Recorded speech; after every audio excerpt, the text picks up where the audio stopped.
खुलुमबाय आंनि मुङा मुस्रि सानथला बर' बड'लेण्ड आइडल सिजन 2 नि सामलाय आफादनि मासिगिरि दा नोंथांमोनखौ दिनै बे समाव हांख्रायनाय बाथ्रायानो जाहैबाय जोङो थांनाय 2020 मायथाइयाव बड'लेण्ड आइडल सिजन 1 होननानै फेसबुकनि गेजेरजों फेसबुक पेजआव अनलाइननि गेजेरजों मेथाइ रोजाबनाय हाबाफारिखौ जोङो खुंफुंलांदोंमोन दा बे थिगलेखायनो बे समाव जोङो फोरमायखानाय जादोंमोन बड'लेण्ड आइडल सिजन 2 खौ जोङो जिल्ला जिल्ला थांनानै अडिशन लाहैनायनि गेजेरजों मावफुंलांगोन होननानै जों बुंनाय जादोंमोन दा थिग बे लेखायनो देग्लाय 2022 मायथाइयाव जोङो बड'लेण्ड आइडल सिजन 2 बे हाबाफारिखौ जोङो जिल्ला जिल्ला थांनानै अडिशन लाहैनायनि बाथ्राखौ सानदों दा बाथ्राया जाबाय दिनैनि मुगाया बादायलायनायनि मुगा जोङो हारिमु बिथिंखौबो जोङो जौगाहोनायनि थाखाय मोनसे सम फैबाय होननानै जों सानदों मानो होनोब्ला दुलाराय बुहुमाव दिनै गावनि हारि राव थुनलाइ हारिमुखौ जौगानायनि थाखाय गोबां गुबुन गुबुन हारिया नाजाबोगासिनो दं थिग बे लेखायनो जोंनि बर'नि गेजेरावबो जोंनि जाखांफुनाय इयुन जोलैया जाहाथे गावनि देंखोजों बा गावनि रोंगौथिनि गेजेरजों दुलाराय भारत आरो बुहुमनाङै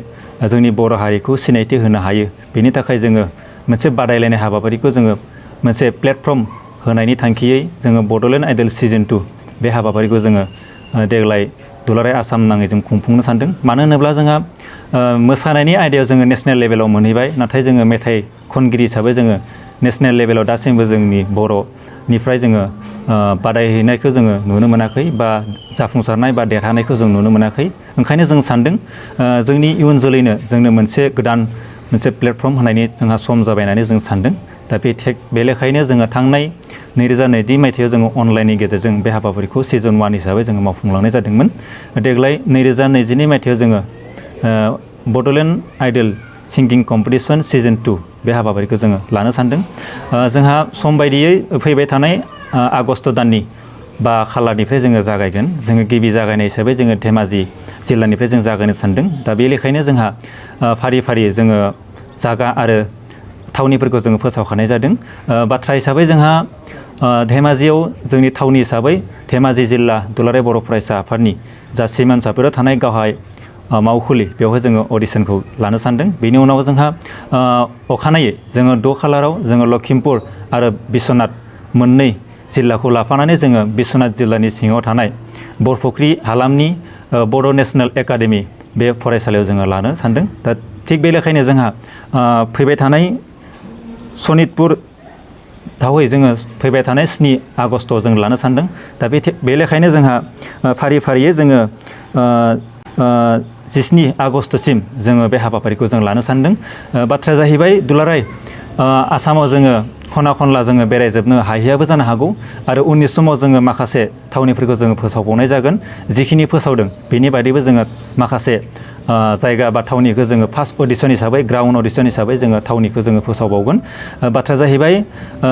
बबेबा मोनसे जिल्लानि सोरबा सासे गोसो गुदुं बादायारि बा बादायनो गोसो बिथाङा जुदि बादायनोब्ला बबेबा मोनसे जिल्लानि थावनियाव थांनानै बे सानखालि बादायहैनो हागोन आरो सोरबाफोर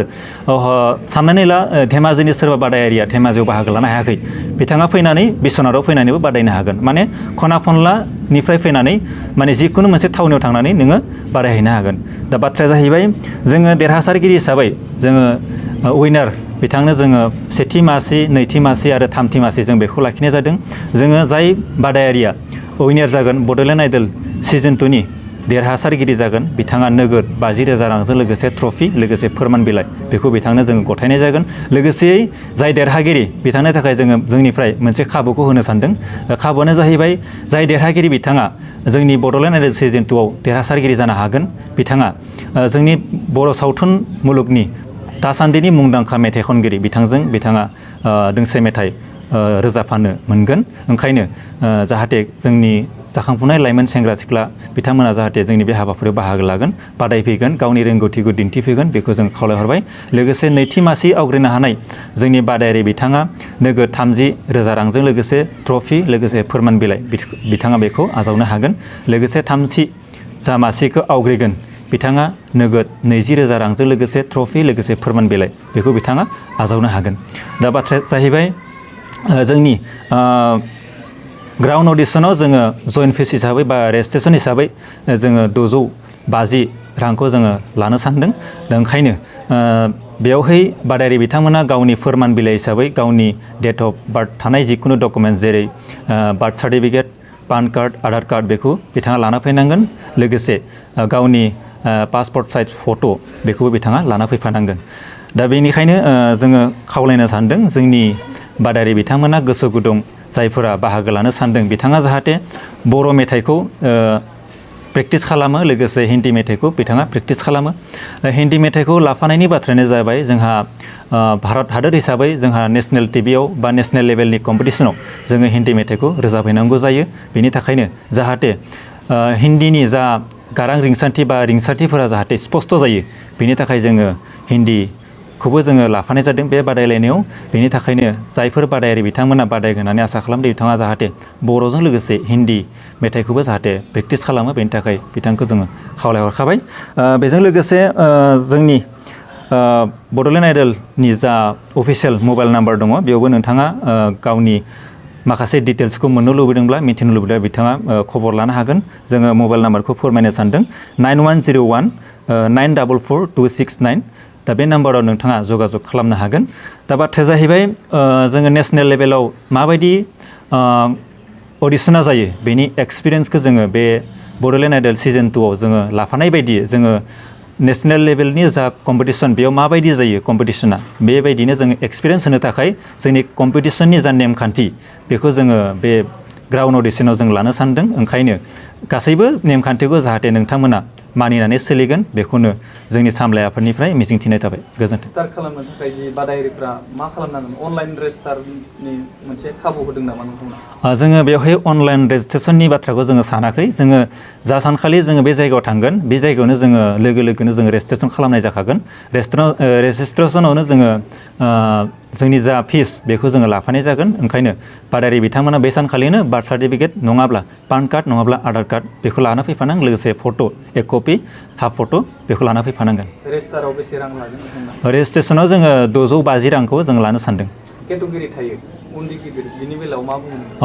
जोंहा बैसो हिसाबै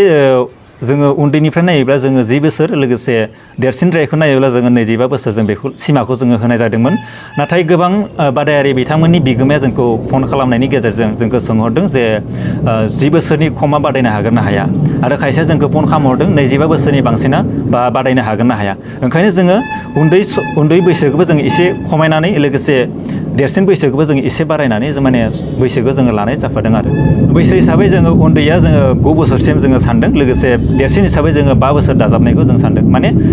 9 निफ्राय 30 बोसोर बेखौ जों लानाय जाफादों जोंहा नेमखान्थि बायदियै जोङो फार्स्ट अडिशनाव जोङो बर' मेथाइखौनो जों खन होनाय जागोन जोंहा सेकेन्ड अडिशन हिसाबै जोङो 2-3 जिल्लाजों लानानै जोङो सेकेन्ड अडिशनखौ खालामनाय जागोन दा बे सेकेन्ड अडिशनाव जोङो हिन्दी मेथाइखौबो जों लाफानाय जागोन बेनि बादै जोङो गुबुनखौ सानथ'वाखै बर' आरो हिन्दी बे मोननैखौ जों सानथ'नाय जादों जोङो बादायारिनि जा बिजिरगिरि हिसाबै जोङो फार्स्ट राउन्डआव जोङो जोंनि बर' सावथुन मुलुगनि बा बर' देंखोगिरि मुंदांखा जायफोर जाखांफुनाय बा जायफोरा देंखोनि बागै जोंहा नलेज दङ बेखौ जोङो अल आसाम लेभेलाव जोङो नायदों बर'फोरनि गेजेराव दा बे लेखायनो जोङो बर'फोरनि माखासे मेथाइ खनगिरि माखासे मिउजिक डाइरेक्टर बिथांमोनखौ जोङो जगाजग खालामनाय जादों फार्स्ट अडिशनाव जा बिजिरगिरिया थागोन सेकेन्ड अडिशनाव बे बिजिरगिरिया थानाय नङा जोङो गोदान माने जोङो बिजिरगिरि बिथांमोनखौ जों लाफागोन लोगोसे जोंनि ग्रेन्ड फिनाले बेवहाय जोङो जोंनि जा मुंदांखा देंखोगिरि बा मुंदांखा मिउजिक डाइरेक्टर जोंनि बर'नि गेजेराव जायफोरा मोजांसिन बिथांमोनखौ जोङो लाफानो सानदों जाहाथे बिथांमोना स्पष्ट बिजिरनायनि गेजेरजों जोंनि गेजेराव जायफोर बादायारिया गावनि मोन्थाइखौ मोनगोन बेखौनो जोङो जाहाथे गावनि खन्नायनि गेजेरजों गावनि रोंगौथिखौ दिन्थिनो हागोन बेनो जाहाथे देरहासार जायो बेनि थाखाय जोङो बिजिरगिरि मोजां बिजिरखौ जों लाबोगोन होननानै सानदों आगोलाग्रि बिथांमोनखौ जोङो खावलायगोन जाहाथे नोंथाङा गावनि टेलेन्टखौ देखायनांगौ दिन्थिनांगौ लोगोसे जोंनि हारिनि जोंनि बर' हारिनि जाहाथे नोंथाङा थरसे गोजों अलंबार जाहैगोन बेखौ जों मिजिंथिदों जोङो नोंथांमोननो मोनसे प्लेटफर्म होनो नागिरदों बे खाबुखौ जाहाथे नोंथांमोना नागारनो नाङा मानो होनोब्ला जोङो जोंनि बर' हारिनि हारिमुखौबो जोङो जाफुंसार होनायनि बा बर' माबायदि हारिमु बेलायाव गोख्रों बेखौ जोङो दिन्थिनायनि सम फैबाय होननानै जों सानदों नोंथांनाव हान्थु सिं गोदोना आखाइनि आसि सिंस्रि दाफोना सानाय आफादावदै सानाय आथिं मिजुनाय सानाय खर' जरा सानाय आथिं फारनैबो बोलो मोनै जानजि सानानै आथिङाव साहैनाय जायखिजाया गोजामनिफ्राय गोजाम सानाय जादोंब्ला नोंथांमोना जिंगासिनो नांला